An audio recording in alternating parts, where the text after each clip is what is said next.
Olá, meus queridos. Meu nome é Maria Conceição dos Santos. Tenho 94 anos e hoje vim aqui para dividir com vocês algo que guardei no peito por quase 80 anos. Existe uma história que nunca contei para ninguém. Uma história que aconteceu quando eu era apenas uma menina de 15 anos, lá em 1945, numa fazenda no interior de São Paulo. Uma história que mudou minha vida para sempre.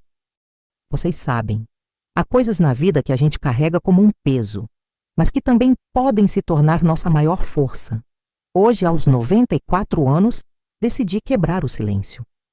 Se ficarem comigo até o final, vão entender por que escolhi contar isso agora. E por que essa história pode mudar a vida de vocês também.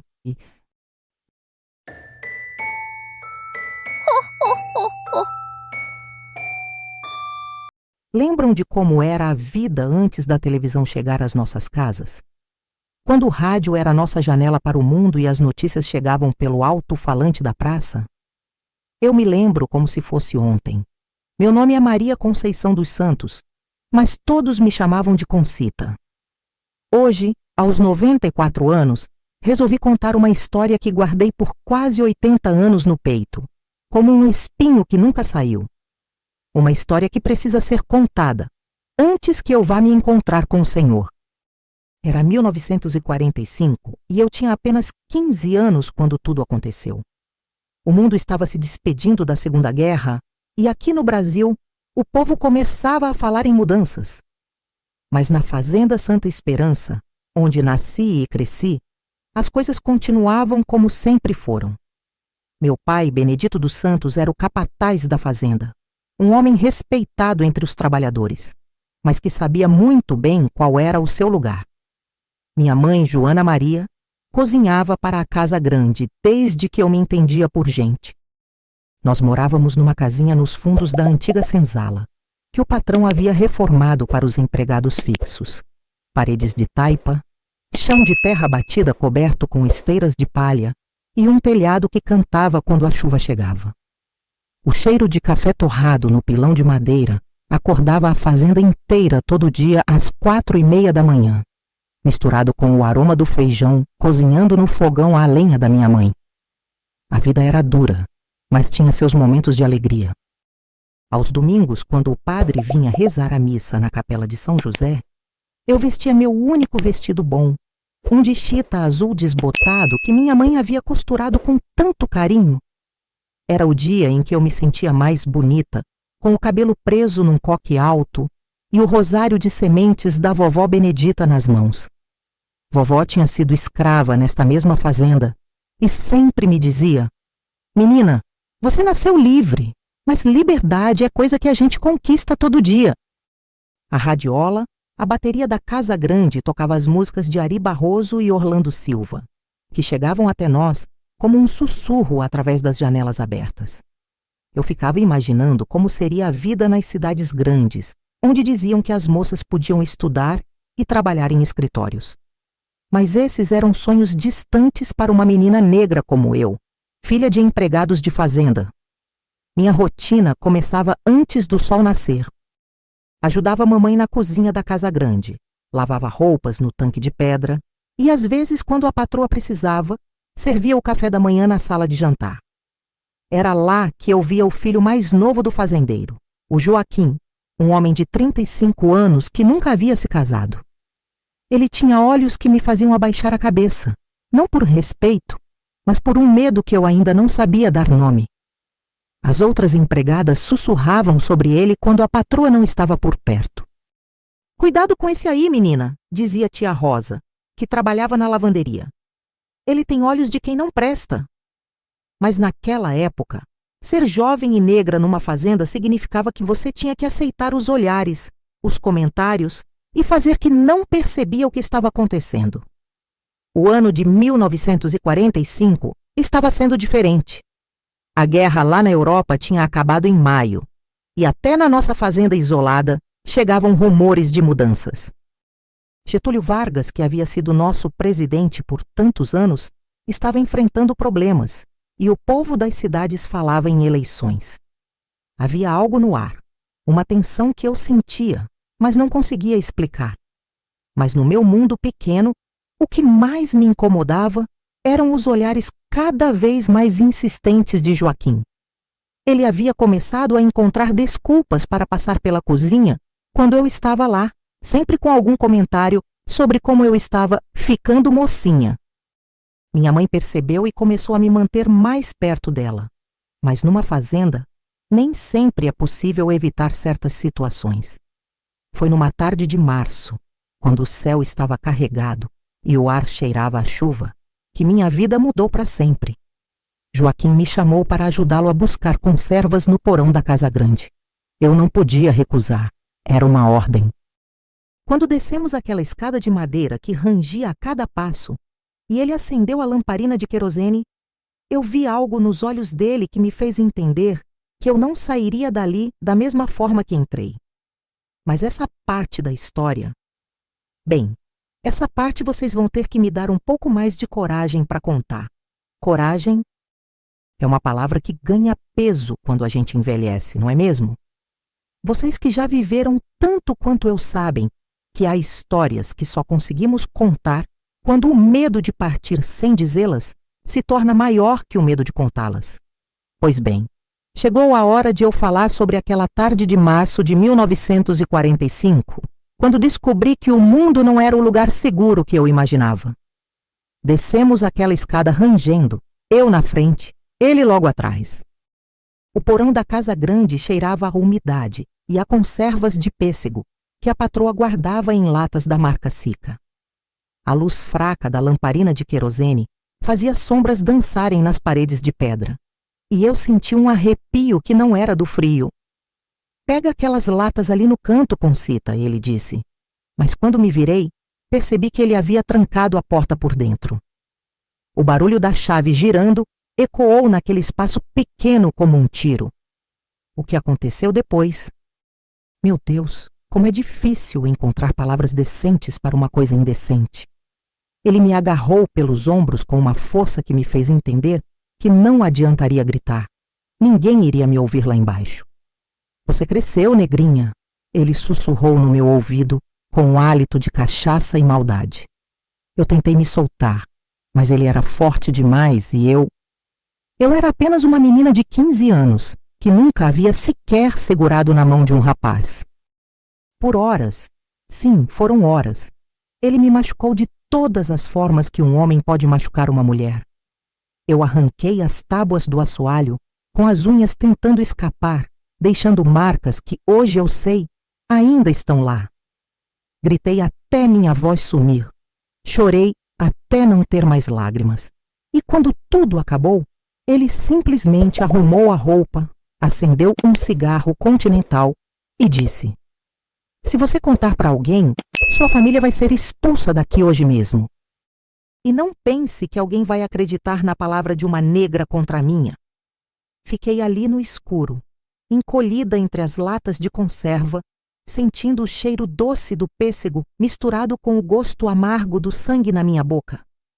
Quando finalmente consegui subir aquela escada, o mundo lá fora parecia o mesmo. A radiola ainda tocava um bolero do Francisco Alves, as galinhas continuavam ciscando no terreiro, e minha mãe estava na cozinha preparando o jantar, como se nada tivesse acontecido. Mas eu não era mais a mesma Concita que tinha descido ali. Vocês sabem, às vezes eu penso que se tivesse contado naquele dia, talvez tudo fosse diferente. Mas naquela época, uma menina negra não tinha voz, não tinha direitos, não tinha para onde correr. Era 1945. Getúlio tinha caído em outubro, e o Brasil falava em democracia, mas para nós, pessoas como eu, a liberdade ainda era uma palavra bonita que não chegava até os porões das fazendas. Durante semanas carreguei aquele segredo como se fosse uma pedra no peito, e foi só quando aconteceu uma segunda vez que eu entendi que precisava encontrar uma forma de escapar daquele inferno. Mas essa segunda vez... essa segunda vez foi diferente. Foi quando eu descobri que não era a única. E foi quando eu aprendi que, às vezes, quando a gente não pode fugir, a única coisa que resta é lutar. Se vocês quiserem saber como uma menina de 15 anos conseguiu enfrentar um homem 2 vezes mais velho e muito mais forte, vão ter que me acompanhar um pouco mais nesta jornada. Porque esta história, meus caros, ainda está só começando. Talvez vocês estejam se perguntando por que eu resolvi contar isso agora, depois de tanto tempo. É porque eu descobri que não importa quantos anos passem, algumas feridas só cicatrizam quando a gente tem coragem de mostrar a cicatriz.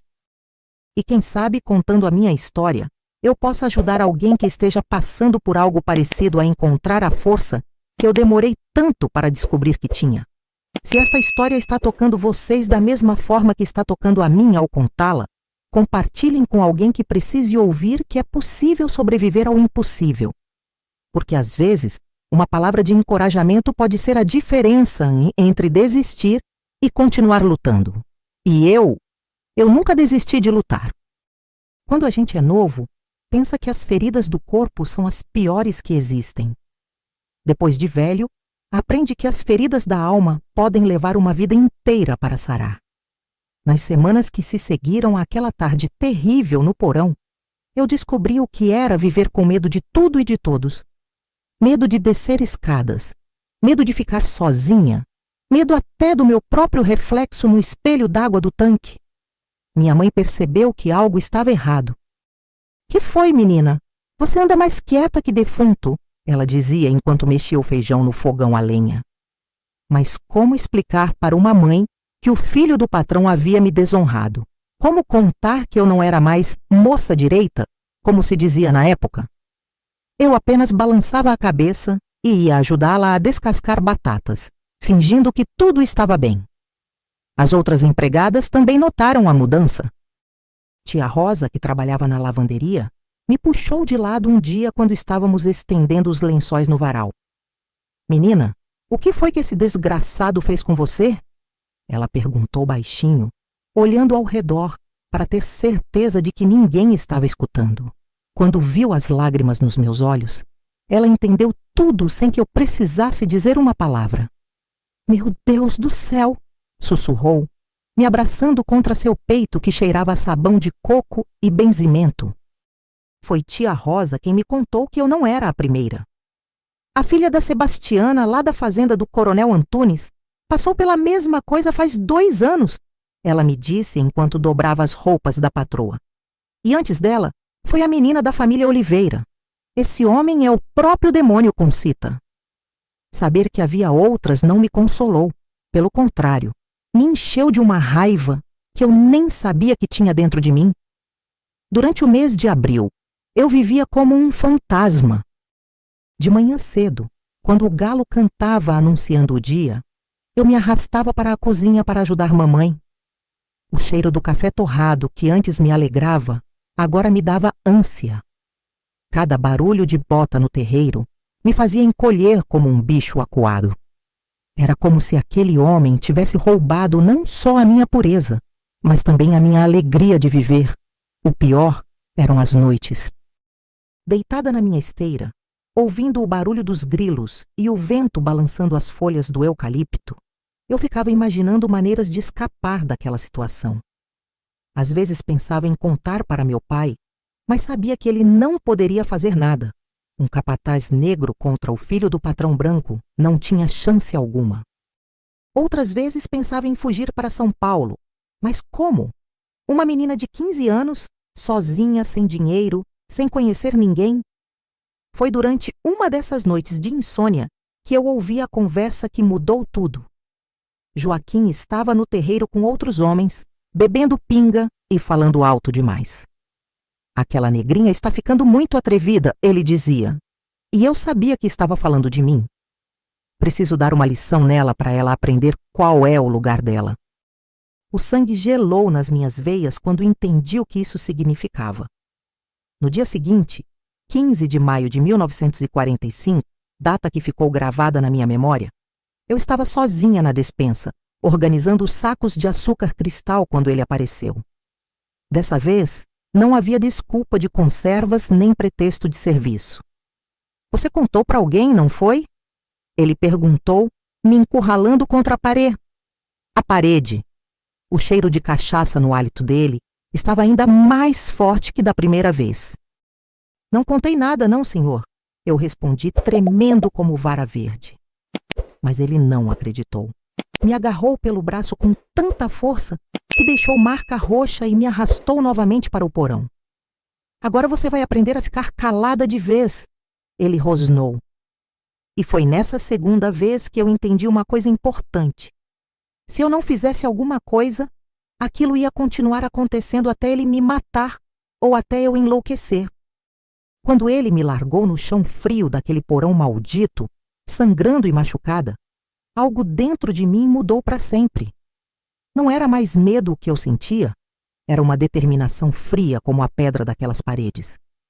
Enquanto ele subia a escada assobiando uma marchinha de carnaval, eu jurei por todos os santos que aquela seria a última vez que ele me tocaria. Não sabia ainda como, mas ia encontrar um jeito de me vingar. E quando encontrasse, ele ia se arrepender do dia em que nasceu. Existe um ditado antigo que diz que Deus escreve certo por linhas tortas. Eu não acreditava nisso naquela época. Como poderia um Deus bondoso permitir que uma menina inocente passasse por tanto sofrimento? Mas a vida tem dessas ironias. E foi justamente no meu momento de maior desespero que apareceu a primeira luz no fim do túnel. No começo de junho de 1945, chegou à nossa fazenda um padre novo, jovem, diferente dos outros que eu havia conhecido. Padre Antônio não tinha nem 30 anos, vinha de São Paulo, capital, e falava de um jeito que a gente entendia. Diferente do padre velho, que só sabia latim e responsos, este aqui conversava com a gente como se fôssemos gente mesmo, não apenas servos de Deus. Na primeira missa que ele celebrou na capela de São José, eu estava lá no fundo, como sempre, junto com as outras famílias de empregados. Mas quando ele falou sobre o Cristo que protege os humilhados e os pequenos, eu senti uma coisa diferente dentro do peito. Depois da missa, ele ficou na porta da capela cumprimentando todo mundo. E quando chegou a minha vez, ele me olhou nos olhos de um jeito que me fez sentir que ele enxergava além do que eu mostrava. "Como é seu nome, menina?" ele perguntou. E sua voz tinha uma doçura que eu não escutava faz tempo. "Maria Conceição, padre, mas todo mundo me chama de Concita." Ele sorriu e disse: "Conceição, que nome bonito. A Virgem Maria também foi concebida sem pecado." Aquelas palavras foram como um bálsamo na minha alma ferida. Foi tia Rosa quem me encorajou a procurar o padre para conversar. "Vai lá, menina, esse aí é diferente dos outros," ela disse enquanto batia roupa no tanque, e o barulho da madeira molhada ecoava pelo terreiro. "Ele não vai julgar você, não. Ele parece ser dos que entendem que o pecado às vezes não é da pessoa que sofre." Levei alguns dias juntando coragem, mas numa tarde de junho, quando o cheiro de café torrado se misturava com o perfume dos jasmins que floresciam no quintal da casa grande, eu bati na porta da sacristia. Quando contei para o padre Antônio o que havia acontecido comigo, ele não me perguntou que roupa eu estava usando ou se eu havia dado motivo para aquilo, como faziam os outros padres quando alguma moça aparecia desonrada. Ele apenas me ouviu, com uma paciência que eu não conhecia, e quando terminei de falar, vi lágrimas nos olhos dele. "Minha filha," ele disse, pegando minhas mãos entre as dele, "você não tem culpa de nada. O que fizeram com você é um pecado contra Deus e contra sua dignidade de mulher. E eu vou te ajudar a encontrar um caminho para sair desta situação." Foi então que ele me contou sobre a prima da minha mãe, a Joana, que morava na Vila Madalena, em São Paulo, e trabalhava como costureira. "Ela pode te dar abrigo enquanto você se recupera e aprende um ofício," ele explicou. "Não vai ser fácil, mas vai ser melhor do que ficar aqui esperando que aquele homem te machuque de novo. O padre também me disse uma coisa que mudou minha vida. Concita, o que aconteceu com você foi terrível, mas não define quem você é. Você ainda pode ser tudo o que sonhou ser." Começamos a planejar minha saída dali. O padre disse que ia tentar conseguir meus documentos. Uma certidão de nascimento, que não era fácil de conseguir para gente como nós, e me ajudou a escrever uma carta para a prima Joana. "Vai demorar um pouco, mas vou dar um jeito," ele me prometeu. Tenho um conhecido no cartório de Campinas que pode ajudar. A esperança que eu não sentia há meses começou a nascer dentro de mim, devagar, como uma plantinha fraca que brota depois da chuva. Não era uma alegria grande, não. Ainda acordava com pesadelos algumas noites. Mas pela primeira vez desde março, eu consegui imaginar que talvez houvesse uma saída. Quando o canto dos bem-te-vis me acordou numa manhã, não me deu vontade de chorar como antes. Mas a vida não é um romance de rádio onde tudo se resolve fácil. Joaquim percebeu que alguma coisa estava diferente comigo. Eu não baixava mais os olhos quando ele passava, não tremia mais quando ele falava comigo. Uma tarde, ele me encurralou no galinheiro e perguntou: "Que foi, negrinha? Está se achando muito atrevida?" Mas dessa vez eu olhei direto nos olhos dele e respondi: "Não estou me achando nada, não, senhor. Só estou esperando o dia certo." Ele não entendeu o que eu quis dizer, mas eu sabia. Meus queridos, vocês sabem que Deus não abandonou nenhum de nós, mesmo quando parece que estamos sozinhos no mundo. Às vezes ele manda um anjo disfarçado de padre jovem, ou uma prima distante, ou até mesmo a coragem que a gente não sabia que tinha. Se vocês estão passando por alguma dificuldade, não desistam. A luz sempre vem, mesmo quando a escuridão parece eterna. Continuem comigo nesta história, porque o que vem depois é sobre como uma menina quebrada encontrou forças para reconstruir sua vida inteira. Tem uma coisa que aprendi na vida. Quando a gente começa a ter esperança, as coisas ao redor começam a conspirar tanto a favor quanto contra nós. Era como se o destino estivesse testando se eu realmente queria mudar minha situação.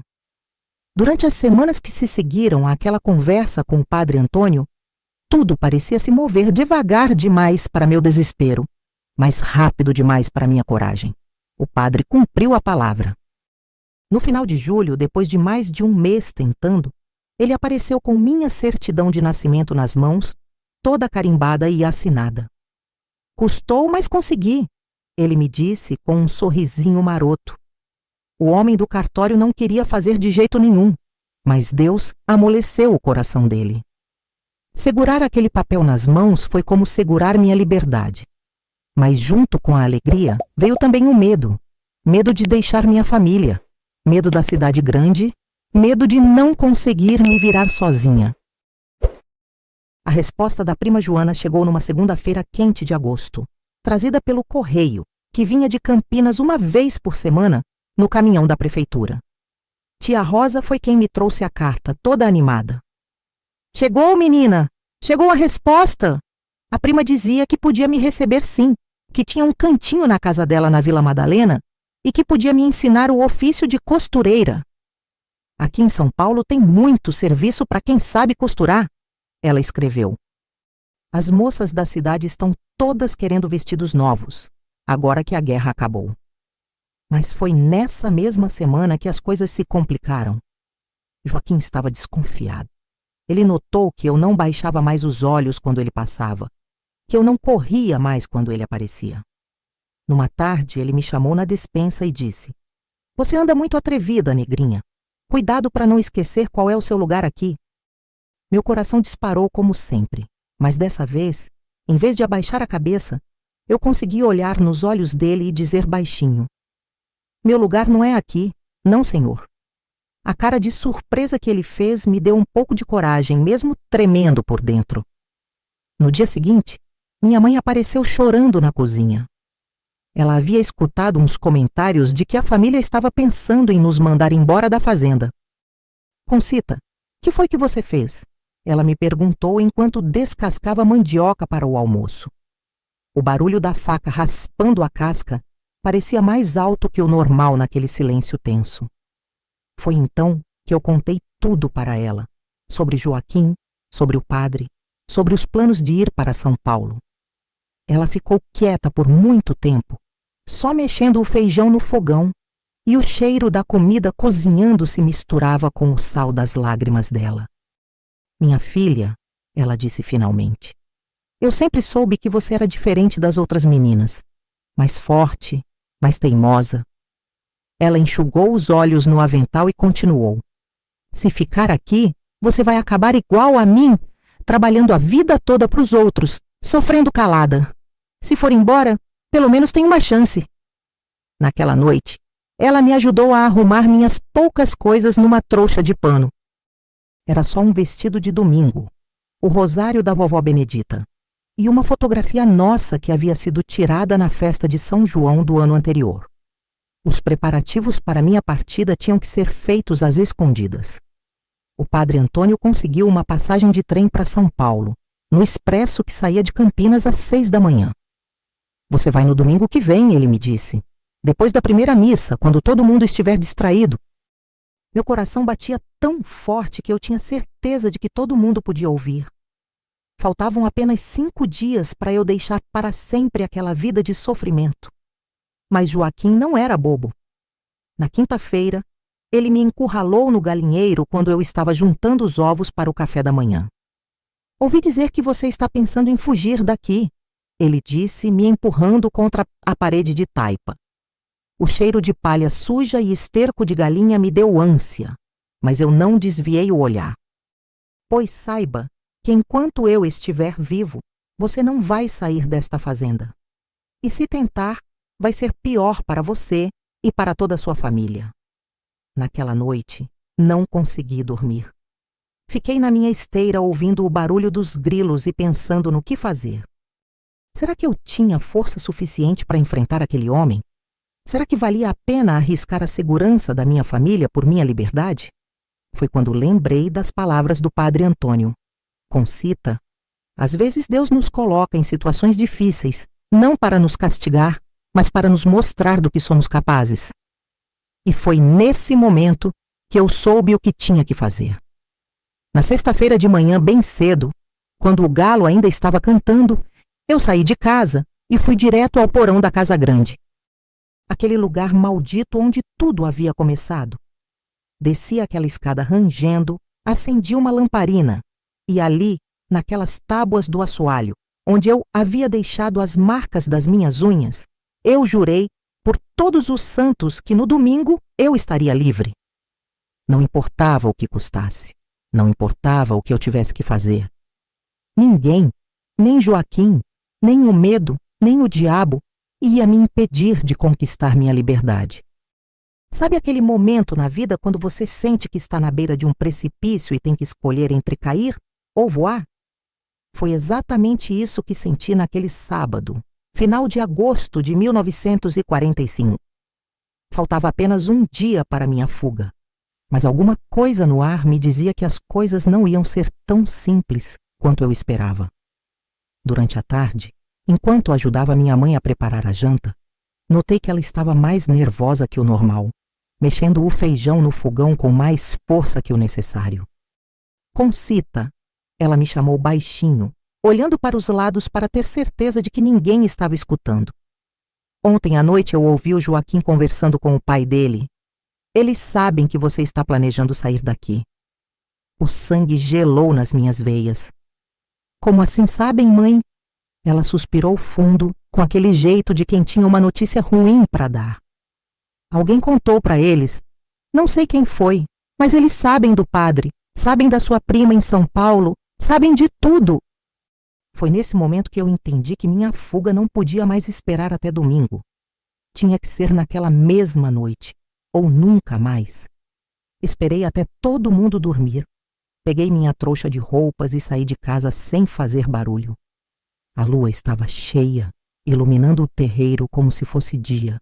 E o cheiro de jasmim do quintal da casa grande estava mais forte que nunca. Eu ia direto para a estação de trem de Campinas, mesmo que tivesse que andar a noite toda. Mas não consegui nem chegar na estrada. Joaquim estava me esperando embaixo do pé de manga, como se soubesse exatamente o que eu ia fazer. "Onde você pensa que vai, negrinha?" ele perguntou, bloqueando meu caminho. Na mão direita, ele segurava uma garrucha velha, daquelas que os capatazes usavam para espantar onça. "Você realmente achou que ia sair daqui sem minha permissão?" O coração batia tão forte no meu peito que eu tinha certeza de que ele podia ouvir. "Por favor, seu Joaquim", eu implorei, tentando passar por ele. Eu não vou contar para ninguém o que aconteceu. Só quero ir embora e começar uma vida nova. Ele riu, daquele jeito cruel que eu conhecia bem. Vida nova. Você não entende, não é? Você é minha propriedade. Assim como seu pai e sua mãe são propriedades desta fazenda. Negros não têm direito de escolher onde querem viver. Foi então que ele me agarrou pelo braço e começou a me arrastar de volta para casa. Mas alguma coisa havia mudado em mim durante aqueles meses. Não era mais a menina assustada de março.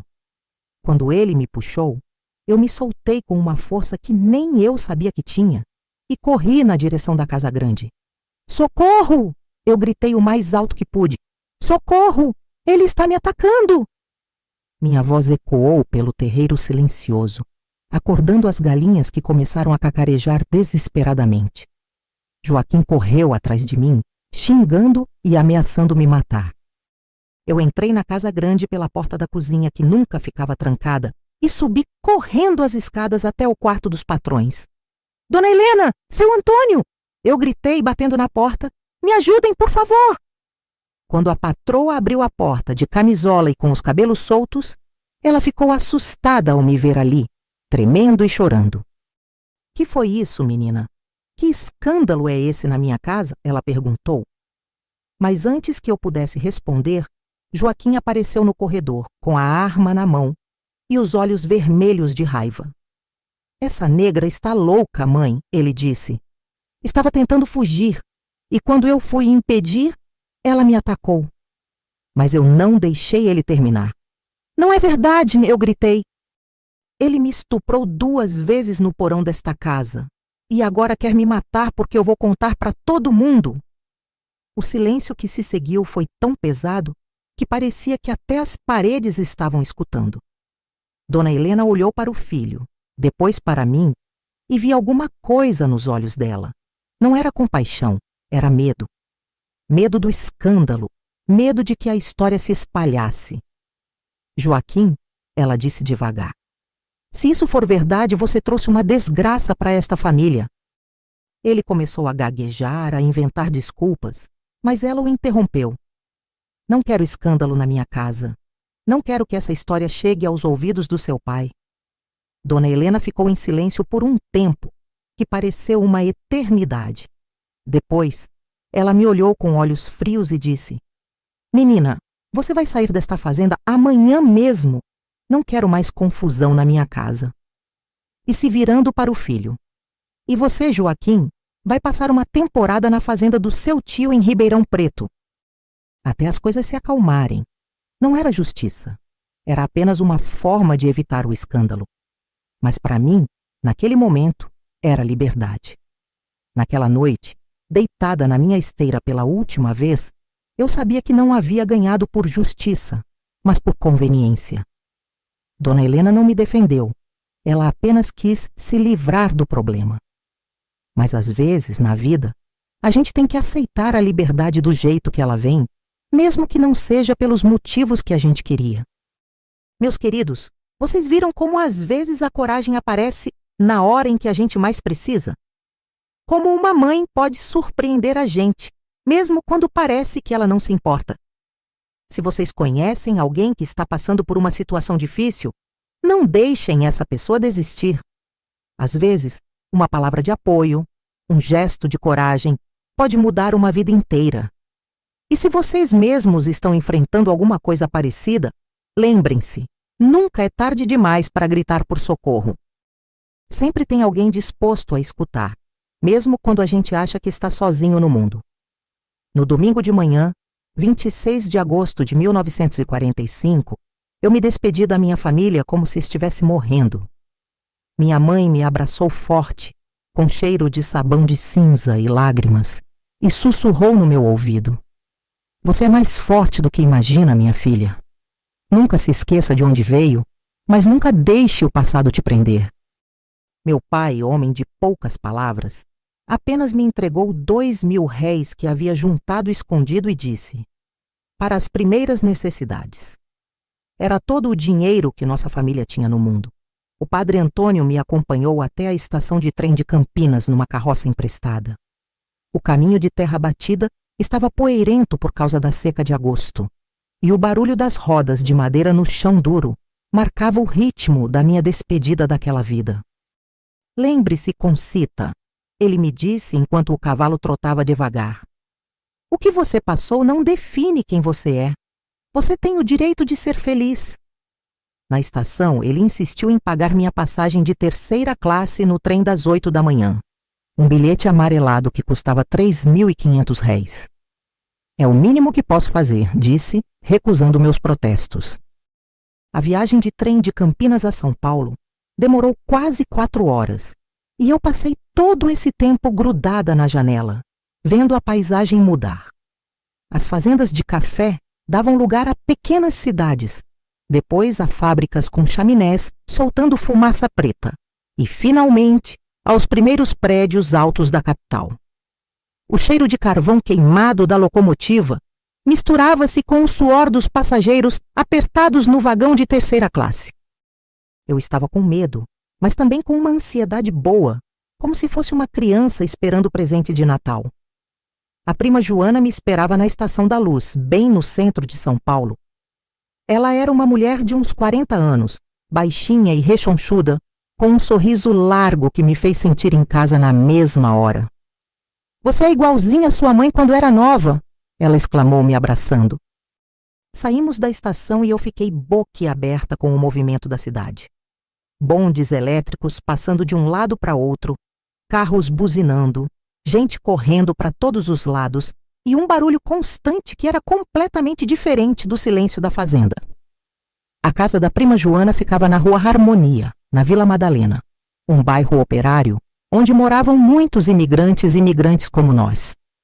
Era uma casinha de madeira pequena, mas arrumadinha, com 2 peças e uma cozinha minúscula. Não é palácio, mas é nosso, ela me disse, mostrando o cantinho onde eu ia dormir, um colchão de palha no chão da sala, separado por uma cortina de chita. Naquela primeira noite, deitada ali ouvindo os sons da cidade, buzinas distantes, vozes na rua, rádio do vizinho tocando um samba, eu chorei. Não de tristeza, mas de alívio. Os primeiros dias em São Paulo foram uma mistura de encantamento e susto. Tudo era diferente. O jeito de falar das pessoas, os bondes que passavam na rua fazendo um barulho de ferro nos trilhos, as lojas com vitrines cheias de coisas que eu nunca tinha visto. A prima Joana trabalhava numa fábrica de tecidos na Lapa e chegava em casa toda tarde com as mãos manchadas de tinta e contando histórias das colegas de trabalho. Aqui é diferente da roça, Concita, ela me explicava. A gente trabalha duro, mas ninguém é propriedade de ninguém. Logo na primeira semana, ela me levou para conhecer a máquina de costura Singer, que ficava na sala. Era uma máquina preta, pesada, com pedal de ferro que fazia um barulho ritmado quando funcionava. Você vai aprender a costurar direito, ela me disse. Aqui na cidade as moças querem vestidos bonitos e quem sabe fazer ganha a vida. Comecei devagar, costurando primeiro panos de prato e guardanapos, depois blusas simples. O barulho da máquina virou música para meus ouvidos. Era o som da minha independência chegando. Mas não pensem que foi fácil esquecer o passado. Toda vez que um homem falava mais alto na rua, eu me encolhia. Quando alguém batia forte na porta, meu coração disparava. À noite, eu ainda acordava suada, sonhando com aquele porão maldito. Alguns dias eram piores que outros. Havia momentos em que eu pensava que nunca ia conseguir ser normal de novo. A prima Joana percebia meu nervosismo e dizia: Menina, você passou por uma coisa ruim, mas não pode deixar isso estragar sua vida inteira. O tempo ajuda, mas a gente tem que querer sarar também.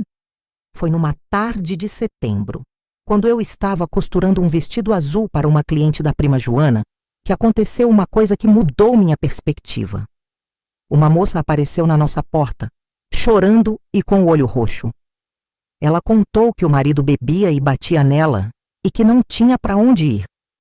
A prima Joana a recebeu como se fosse da família, fez um chá de erva cidreira e ficou conversando com ela a noite toda.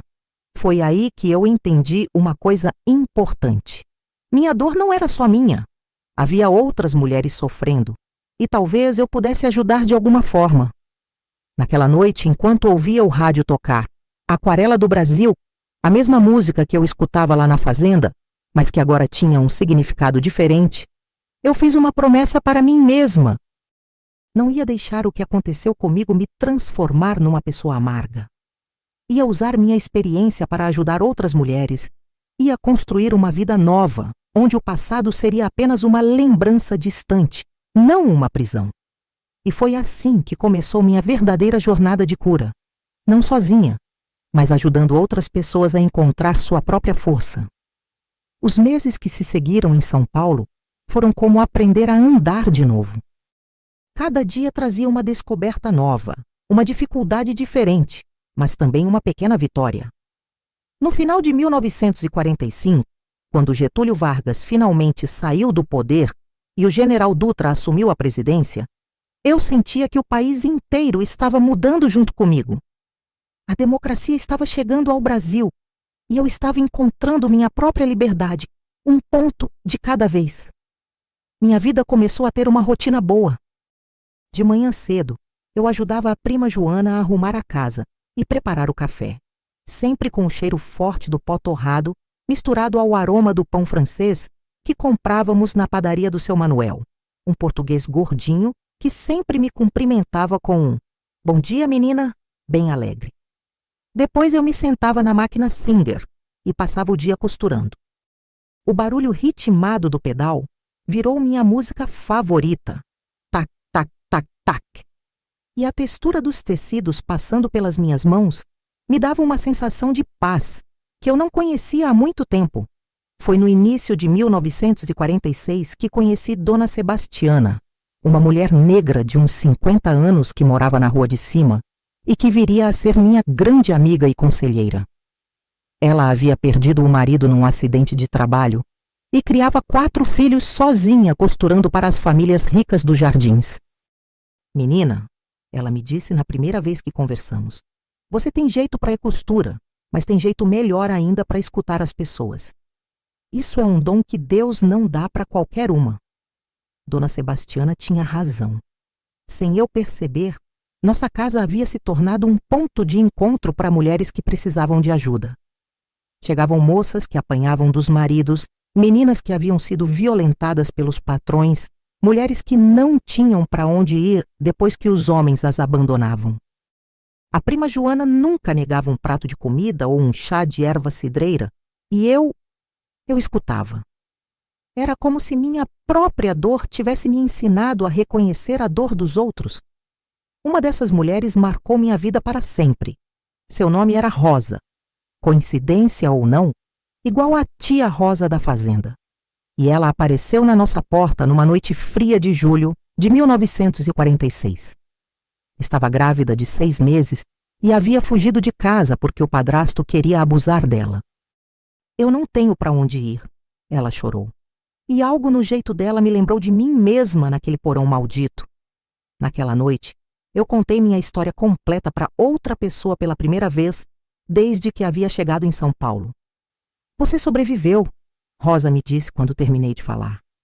"E se você sobreviveu, eu também posso." Foi nesse momento que eu entendi qual era meu propósito na vida. Não era apenas costurar vestidos bonitos ou ganhar dinheiro honesto. Era usar minha experiência para mostrar para outras mulheres que era possível recomeçar, que era possível encontrar força onde a gente achava que só tinha fraqueza. Começamos então a nos ajudar umas às outras, sem muita organização, mas com muito coração. Dona Sebastiana conhecia outras mulheres que haviam passado por situações parecidas, e aos poucos foi se criando uma amizade entre nós. Não tínhamos nome oficial, não tínhamos reuniões marcadas, mas tínhamos algo mais importante.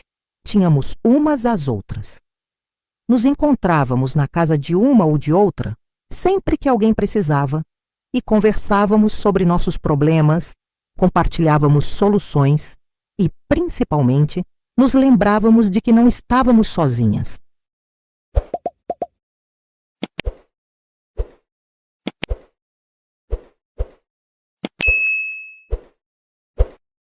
Em 1947, quando as valsas e tangos ainda faziam sucesso nos rádios da cidade, e todo mundo cantarolava Manhã de Carnaval, eu já havia me tornado uma espécie de conselheira informal do bairro. As mulheres vinham me procurar não só para costurar suas roupas, mas para desabafar, para pedir conselhos, para encontrar coragem. Como você consegue ser tão forte? Elas me perguntavam. E eu sempre respondia, eu não sou forte. Eu só aprendi que a gente não precisa carregar o peso sozinha. Foi nessa época que recebi uma carta que mudaria tudo de novo. Era do padre Antônio, lá de Campinas. Ele escrevia para me contar que Joaquim havia morrido, não de doença, mas de desgosto e bebida, na fazenda do tio em Ribeirão Preto. Pensei que você gostaria de saber, dizia a carta. O mal que ele fez não pode ser desfeito, mas pelo menos ele não vai mais fazer mal a ninguém. Quando li essas palavras, não senti alegria nem tristeza. Senti apenas alívio. Como se um peso que eu nem sabia que estava carregando tivesse saído das minhas costas. Naquela noite, sentada na varanda da casinha da Vila Madalena, ouvindo o barulho distante dos bondes e olhando as estrelas que brilhavam apesar da fumaça das fábricas, eu fiz uma promessa silenciosa. Ia dedicar minha vida a ajudar outras mulheres a encontrar sua própria força. Não importava se fosse através da costura, da conversa, ou simplesmente estendendo a mão quando alguém precisasse. Minha dor havia se transformado em propósito, e isso era mais poderoso do que qualquer vingança. Meus queridos, vocês sabem que a vida tem dessas surpresas. Às vezes, o que mais nos machuca acaba se tornando nossa maior força. Se vocês conhecem alguém que está passando por momentos difíceis, lembrem essa pessoa de que todo sofrimento pode se transformar em sabedoria. Toda ferida pode virar cicatriz que ensina. E se vocês mesmos estão enfrentando tempestades, não desistam. A calmaria sempre vem, e quando vier, vocês vão descobrir que são mais fortes do que jamais imaginaram. Os anos que se seguiram foram como assistir uma semente crescer devagar, mas com raízes cada vez mais profundas. Entre 1948 e 1960, enquanto o Brasil vivia seus anos dourados com Juscelino Kubitschek, construindo Brasília e a Bossa Nova começando a nascer nos apartamentos de Ipanema, eu estava na Vila Madalena construindo algo menor, mas não menos importante. Uma família escolhida de mulheres que se apoiavam mutuamente. Minha vida tomou um rumo que eu nunca imaginei quando era aquela menina assustada na fazenda. Em 1952, me casei com João Pereira, um homem bom que trabalhava como marceneiro e que soube respeitar minha história sem fazer perguntas demais. Ele havia perdido a primeira esposa no parto e tinha 2 filhos pequenos que precisavam de cuidado. Não foi um casamento de grande paixão, mas foi um casamento de companheirismo e respeito mútuo. Concita, ele me disse no dia que pediu minha mão. Eu sei que você passou por coisas difíceis. Quero apenas te dar paz e uma família de verdade. Com João, aprendi que amor não precisa ser só aquela coisa de cinema. Pode ser também o cheiro de café coado de manhã, as mãos calejadas, mas gentis arrumando meu cabelo, o som da plaina, raspando as dedo a madeira na oficina dos fundos enquanto eu costurava na sala. Criamos os meninos, Antônio e José, como se fossem meus próprios filhos, e eles nunca fizeram diferença entre ser filhos de sangue ou filhos do coração. Quando Antônio completou 18 anos em 1965, ele me disse: Mãe Concita, obrigado por me ensinar que homem de verdade protege as mulheres, não as machuca. Durante todos esses anos, nunca parei de receber mulheres em casa. A cozinha da nossa casinha na Vila Madalena virou um ponto de encontro para quem precisava de ajuda, conselho ou simplesmente um ombro para chorar. Quantas xícaras de café eu servi para mulheres com olhos machucados? Quantas histórias parecidas com a minha eu escutei? Dona Sebastiana sempre dizia: Concita, você tem um dom para curar feridas que não se veem. E talvez fosse verdade mesmo. Afinal, quem passou pela dor sabe reconhecê-la nos outros. Em 1968, quando os estudantes estavam fazendo greve, e o país inteiro parecia que ia virar de cabeça para baixo, uma coisa aconteceu que mudou minha perspectiva sobre minha própria história. Uma moça jovem, universitária, filha de família rica, chegou na minha porta chorando. Ela havia sido violentada por um professor da faculdade e não sabia o que fazer. Minha família não vai acreditar em mim, ela soluçava. Vão dizer que foi culpa minha. Quando ela terminou de contar, eu percebi uma coisa importante. Aquilo que aconteceu comigo na fazenda não era coisa do passado. Era um problema que continuava acontecendo em todas as classes sociais, em todos os lugares. Foi então que eu comecei a falar mais abertamente sobre minha própria experiência. Não era fácil. Mesmo depois de mais de 20 anos, certas memórias ainda doíam como ferida aberta. Mas eu via que quando eu contava a minha história, outras mulheres se sentiam menos sozinhas. Se a senhora conseguiu superar isso e construir uma vida boa, elas me diziam, talvez eu também consiga. E era assim que eu entendia que minha dor havia se transformado em medicina para outras pessoas.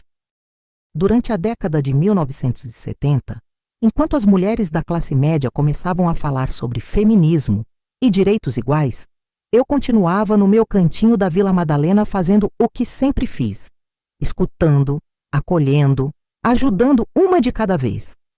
Não tinha estudos superiores, não sabia grandes palavras, mas sabia uma coisa que nenhuma universidade ensina. Sabia como é se levantar depois de cair no fundo do poço. Quando João morreu em 1978, de um infarte súbito, eu pensei que ia desabar. Afinal, ele havia sido minha rocha por 26 anos. Mas os meninos, já homens feitos, me seguraram. E as mulheres que eu havia ajudado ao longo dos anos também apareceram para me amparar. Agora é nossa vez de cuidar da senhora, disse Rosa, aquela mesma Rosa que havia chegado grávida na minha porta em 1946 e que agora tinha 4 filhos e um pequeno negócio de costura. A senhora sempre estendeu a mão para nós. Agora somos nós que vamos segurar a sua. Os anos 1980 e 1990 passaram como um filme em câmera lenta. Eu continuava costurando, mas agora mais para ocupar as mãos do que por necessidade. Os meninos já tinham suas próprias famílias e me ajudavam financeiramente. Minha maior alegria era ver que a corrente de solidariedade que começou na minha cozinha havia se espalhado. Mulheres que eu ajudei estavam ajudando outras, que por sua vez ajudavam outras mais. Era como se aquela semente plantada lá em 1946 tivesse virado uma árvore grande, com galhos que eu nem conseguia mais contar. Em 2004, quando fiz uma festa de aniversário no quintal de casa, vieram mais de 50 pessoas. Algumas eu nem lembrava mais de ter ajudado. Uma delas, uma advogada chamada Maria, fez um discurso que me emocionou até as lágrimas. Dona Concita não sabe, mas ela foi uma das primeiras feministas do Brasil. Muito antes de existirem leis para proteger as mulheres, ela já estava protegendo nós. Um abraço de cada vez, uma conversa de cada vez. Naquele momento, olhando para todas aquelas mulheres fortes e independentes, eu entendi que minha vida havia valido a pena. O trauma que quase me destruiu havia se transformado na minha maior força. E aqui estou eu, meus queridos, aos 94 anos, contando para vocês uma história que guardei como um tesouro doloroso durante quase 80 anos. Hoje, sentada na mesma cozinha da Vila Madalena onde recebi tantas mulheres ao longo da vida, com o cheiro de café coado ainda perfumando o ar e as mãos trêmulas, mas ainda capazes de segurar uma xícara, eu sinto que chegou a hora de deixar este testemunho para o mundo. O Brasil mudou tanto desde aquela menina de 15 anos no porão da fazenda, e eu mudei junto com ele. Vocês querem saber por que resolvi contar essa história agora, depois de tanto tempo? Foi por causa da minha bisneta, a pequena Maria Eduarda, que tem apenas 12 anos, a mesma idade que eu tinha quando aprendi a me esconder dos olhares. Quando ela chegou em casa chorando semana passada, contando que um menino da turma dela tinha encostado nela à força, Eu vi a mesma dor nos olhos dela que eu senti naquele porão em 1945. Naquele momento, eu entendi que não podia mais guardar silêncio. Que enquanto eu ficar calada, outras meninas como ela vão continuar sofrendo sozinhas.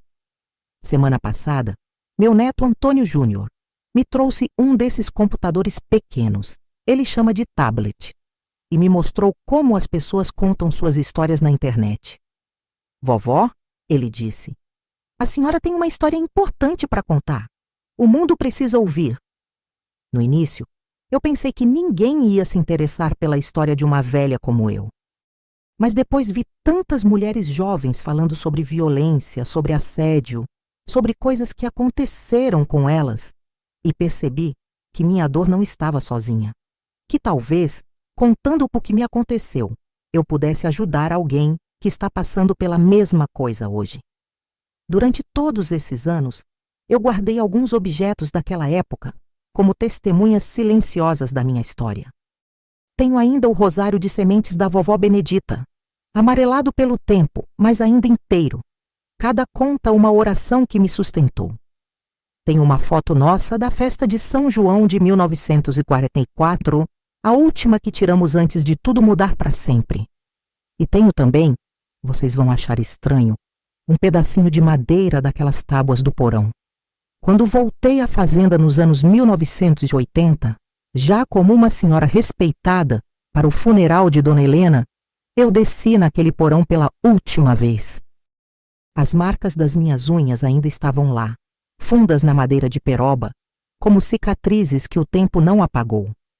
Quebrei um pedacinho pequeno e trouxe comigo, não como lembrança da dor, mas como prova de que sobrevivi. Hoje, quando vejo o movimento das mulheres jovens, essa nova geração que não aceita ser calada, que denuncia, que luta por justiça, eu sinto um orgulho imenso. Elas estão fazendo o que eu não pude fazer na minha época. Estão quebrando o silêncio que protege os agressores.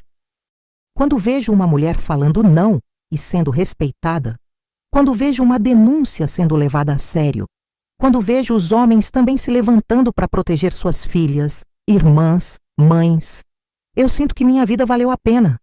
Que todas as lágrimas, todas as noites mal dormidas, todo o medo que carreguei se transformaram em sementes de mudança.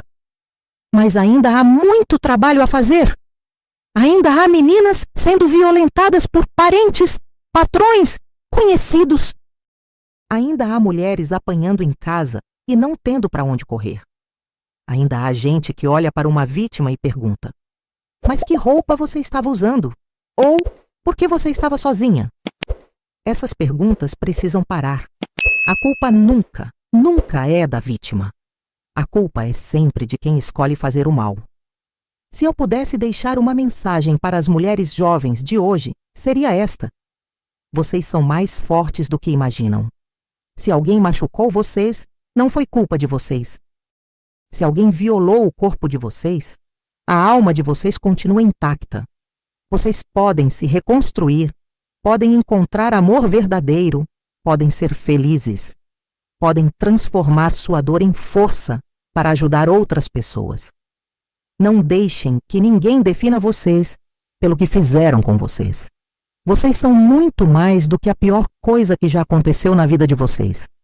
E para os homens que estão ouvindo esta história, pais, maridos, filhos, irmãos, eu peço, protejam as mulheres da vida de vocês. Ensinem seus filhos que consentimento não é opcional. Ensinem que não é uma palavra completa, que não precisa de explicação. Ensinem que o corpo da mulher não é propriedade de ninguém além dela mesma. Quando virem uma situação de violência ou assédio, não fiquem calados. Intervenham. Sejam parte da solução. Quando minha hora chegar, e aos 94 anos a gente sabe que não está longe, eu quero partir em paz, sabendo que deixei o mundo um pouquinho melhor do que encontrei. Que as mulheres que ajudei estão ajudando outras. Que minha história pode servir de exemplo para alguém que está passando por momentos difíceis. Que o silêncio que me protegia também protegia meus agressores. E que quebrar esse silêncio foi o ato mais corajoso da minha vida. Hoje, Vocês conheceram a história que guardei por 80 anos. Uma história de dor que se transformou em cura, de silêncio que virou voz para outras mulheres. Aos 94 anos, eu entendo que contar essa história não foi apenas sobre mim. Foi sobre todas as mulheres que ainda sofrem em silêncio, sobre todas as meninas que precisam saber que podem sobreviver e se reconstruir. Talvez vocês também tenham uma história guardada, uma dor que precisa virar medicina para alguém. Lembrem-se, nunca é tarde demais para transformar nossa experiência em esperança para outros. Se esta história tocou vocês, compartilhem com alguém que precisa ouvir que é possível recomeçar. Deixem um comentário contando como vocês também transformaram dificuldades em força. Obrigada por me ouvirem. Que Deus abençoe vocês e lembrem-se, somos todos mais fortes do que imaginamos.